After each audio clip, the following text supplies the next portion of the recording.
ज़िला कश्मीर एट कंदकोट ऐं पसगरदाई में नकली ॿिज ऐं नकली भाण आबादगारनि खे मुआशी तबाही जी कंधी ते आणे छॾियो। पैदावार में घटिताई जे करे आबादगारनि खे लख रुपए जो नुक़सान। कश्मीर मां असांजे नुमाइंदे अब्दुल कुद्दूस जी रिपोर्ट जे मुताबिक़ कश्मीर में नकली ॿिज, नकली भाण ऐं नकली ज़ेर दवाउनि जो विकिरो उरूज ते। इंतज़ामिया ख़ामोश तमाशाई बणियल। HRJDO न्यूज़ सां ॻाल्हाईंदे आबादगारनि चयो त चाइना मां दरामद थियल नकली ॿिज, नकली भाण असांखे मुआशी तौर ते तबाह करे छॾियो।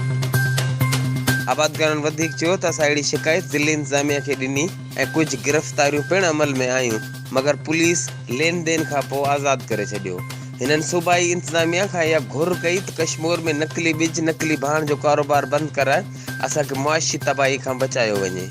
Ali Jafri Solanki, HRJDO news, Hyderabad.